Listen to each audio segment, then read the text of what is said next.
Hello and welcome back to the latest edition of Liverpool Transfer Daily. I'm your host, Edward Kay, and I'm joined today by Ben Bocsak. And we're going to start by discussing Josko Gvardiol, a pretty highly touted centre-half from RB Leipzig. Obviously had a pretty impressive World Cup, Ben.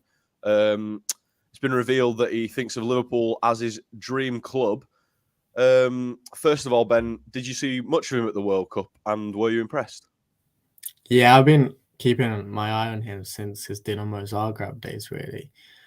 He's been very impressive. He can play left back, he can play the left-sided centre-back role. And then when he moved to Leipzig, he kind of first revealed that him and his dad used to watch Liverpool all the time, and that's kind of his boyhood club. And obviously that made me more intrigued. Then the Euros came about where he was very good against England as a left back. He was quite young at the time as well, still a teenager. And then at the World Cup as well, playing as a centre back, he was very impressive. And I think, with Virgil van Dijk's injury, Liverpool have kind of been reminded of the fact that there is actually no left-sided centre back cover for Van Dijk in the team, or even a successor. I mean, yes, Konate can play there, but that's not really his natural position. He's more of a right-sided centre back. So I think, considering Van Dijk's age, the fact that he's had a serious injury, I think sooner or later Liverpool will have to start thinking about a successor. And if we're thinking about a successor, then Gvardiol is probably as best as you're going to get. He's still 20. He's got about 10 years ahead of him at least in the game, if not more, potentially even 15. And I think he's just got everything. He's got the speed, the strength, the reading of the game. He's comfortable on the ball. He can go forward if needs to be, and he's good aerially as well. Yeah, you mentioned Virgil van Dijk's injury there. Obviously, it's come at a pretty rough time for Liverpool.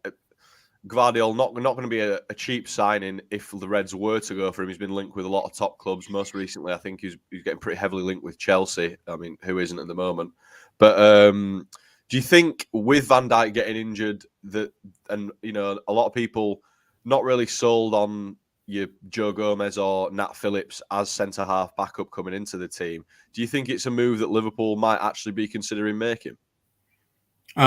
Probably not in the January window. I think, right now we're seeing pretty pressing concerns in midfield, and it's looking unlikely that Liverpool are going to make a transfer in midfield. So I don't think there's going to be any additions in the centre-back department either, and especially someone like Gvardiol. I think if we're talking about Gvardiol, I don't even think next summer is that realistic, potentially, with Jude Bellingham being on the move. And, we talked about the fact that Liverpool would have to pay a lot of money for Gvardiol. So I think, realistically speaking, we're talking about maybe the summer after 2024 as a potential move for Gvardiol. But then, of course, the question is he still going to be at Leipzig? Where is he going to be at that point? Because he is a really talented player, and there are a lot of clubs interested in him. I think Real Madrid as well are pretty have been heavily linked with him. So, I mean, he's got plenty of options.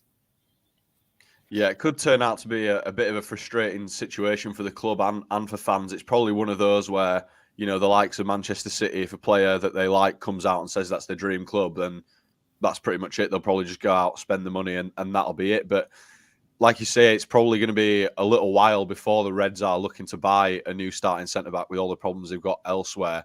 Do you think it's one that Liverpool would end up regretting if he ends up somewhere else? I think so. I mean, Gvardiol, I think, is going to be probably one of the top centre-backs in world football for the next 10 years, like I said. So I think, the fact that he's a Liverpool fan, he grew up supporting Liverpool, probably watched Dejan Lovren as his countryman growing up as well. I think it would be disappointing, and it just reminds me of, I think Sergio Aguero said similar things about Liverpool before he moved to Manchester City, and you were always kind of reminded of the fact that, oh, well, what could have been, because Liverpool were linked with him, they just didn't have the funds necessarily at the time to bring him to Anfield. And I think these kind of deals always frustrate you a little bit, because it's like, well, he would have been perfect. He knows what it's like to wear, what it means to wear the Liverpool shirt. It would have been a dream come true for him. And I think those little aspects, even though in modern football we say players don't really care about that anymore, I think it can elevate a player's game if they're playing for the club that they grew up watching. Yeah, and we've mentioned the midfield already, so we're going to move on to a midfield target. Moises Caicedo has reportedly had his price slashed. It's still up at £65 million, mind you, but not quite what they were asking for before. Obviously, like I say, it's still quite an expensive price for a midfielder. Do you think this is one that the Reds might be going for in January, or is that another one we should be looking at for summer, Ben? I think Liverpool need a midfielder in January. I just think Caicedo's price, for the small sample that we actually do have of him in the Premier League, I think he's only played less. I think he's played maybe less than 30 games for Brighton. And the fact that he's already being touted around that kind of price range, I think it was even more ridiculous in the summer, around 90 million. I think that there's probably better valued players in the market. I mean, today I'm going to write about Ismail Benacer for AC Milan, who's signing a new contract, but his release clause is 50 million euros. And, he's still relatively young as well, I think 24, 25. And if we're talking about midfield targets, I think Benacer has proved a lot more in European football than Caicedo has done, and he's available for a lot less. So I think that needs to be taken into consideration as well. There's a lot of better valued players out there who are probably more proven, and I think right now Liverpool need a bit of proven quality rather than going for a project like Caicedo.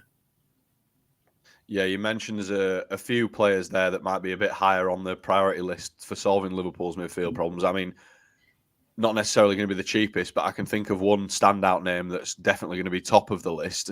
Do you think that's probably going to be the issue for a Caicedo transfer? There's just too many other midfielders that you think Liverpool might go for instead? Yeah, I mean, when we're looking at the amount of players who could potentially depart the midfield as well at the end of the season, Milner, Keita, Oxlade-Chamberlain, it becomes clear that Bellingham alone is not going to solve the lack of depth in midfield. Like, we've already seen Harvey Elliott struggling, I think, a little bit, and I think it's unfair of Klopp and the rest of the coaching staff to ask him to regularly play in a role where he has basically never really played before, in his sort of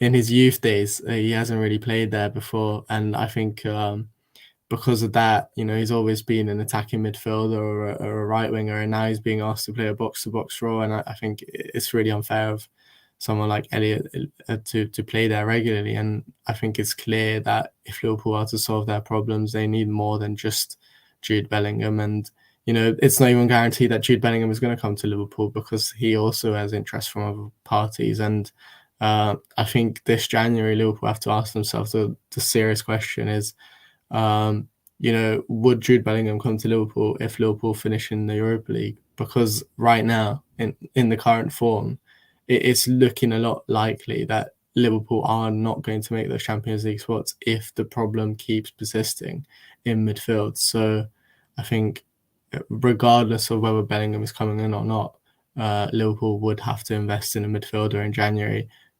And it doesn't necessarily have to be a Caicedo type player. It doesn't have to be too expensive, but there is value to be had in the market, and you just need to be smart and clever at finding it. And Liverpool have been doing that for years. I don't know why they stopped all of a sudden.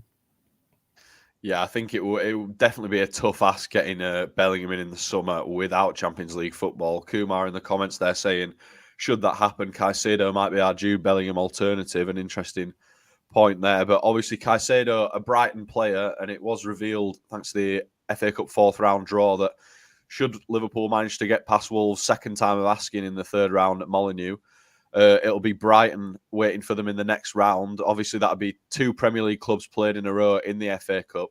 No real chance to make too many rotations in the squad there, Ben. Do you think that'll be a point of frustration for Jurgen Klopp and his coaching staff? Yeah, I think so. I think, there's also the replay that needs to be played first as well. So there's going to be a lot of fixtures again for Liverpool, and with such a threadbare squad, I think Klopp will be disappointed not to have used some of his academy players. You wouldn't expect him, if Liverpool do advance to the next round, you wouldn't expect him to rotate the team too much against Brighton. I mean, maybe you'd say Bajcetic could come in and start, but other than that, I wouldn't expect someone like Ben Bocsak to start, for example, against Brighton. It would have to be a fairly strong side again. Yeah, a strong side again would be required to get past Brighton. Obviously flying at the moment in the Premier League, despite the departure of Graham Potter, who isn't quite flying as Chelsea manager at the moment. But that is all we've got time for on Liverpool Transfer Daily today. So Ben, thanks for joining me, and we'll catch you next time.